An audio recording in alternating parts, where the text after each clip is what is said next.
Namaskar, dear conscious community friends. Welcome to the 42nd episode of the Ultimate Meditation Podcast. How would you feel if I told you that there is a monster in all of us? You feel uncomfortable, right? Some of you might want to dismiss and retaliate immediately, but others might turn in and contemplate a bit and think, am I really a monster?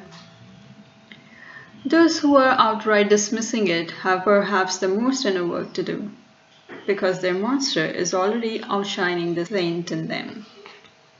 And they're so afraid of accepting this fact and doing everything to run away from it every single day. Because for them, being perceived as good by others is just so important that they can go to any lengths to minimize or cover up their wrongdoings, being completely oblivious to the fact that they are exposing their monster side even more clearly. Committing repeated sins is one thing, and not even being ashamed of them is next level cruelty. This causes repeated pain to the victims. Tell me honestly, how many times have you, out of jealousy, secretly waited for your friend, colleague, family member, or neighbor to fail in life? You have, haven't you? So what are your thoughts on that? This monster is very much a part of you. However, it is up to your consciousness whether you allow it to rear its ugly head or not. You do it because their victories, wisdom, and good shape make you look bad in your own eyes. And you're running away from this discomfort of making your own efforts. But I want to talk to the other group of people also, who began to reflect when I said there is a monster in us.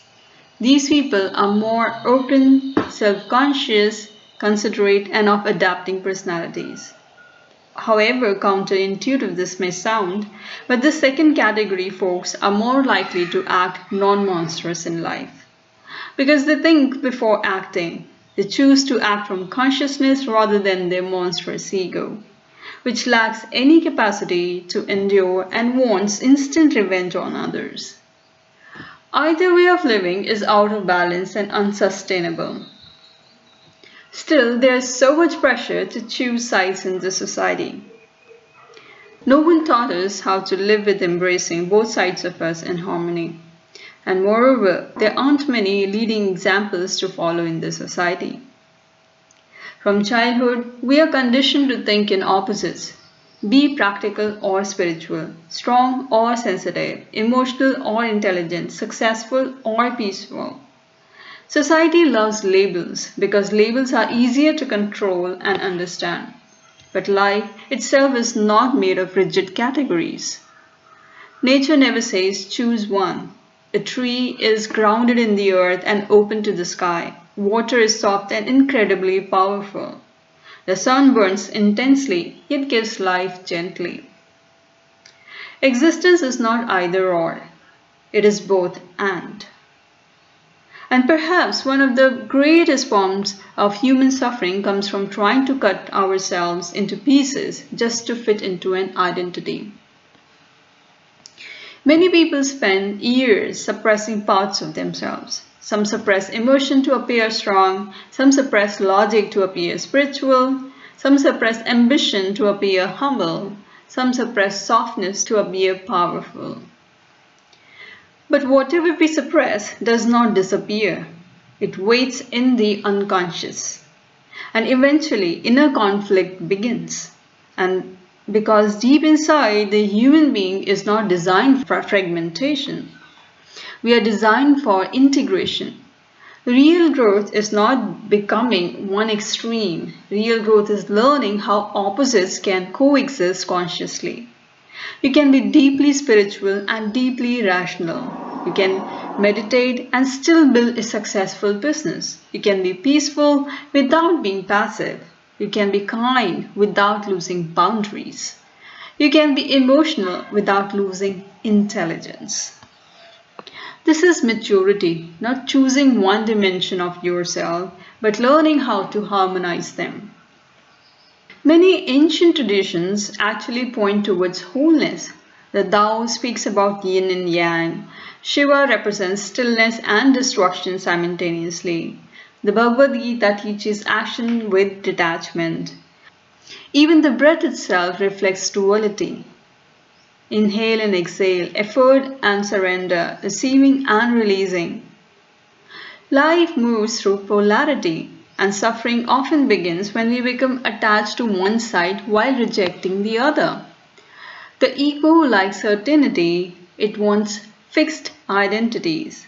But consciousness is fluid. A conscious person becomes spacious enough to hold contradictions without collapsing into confusion.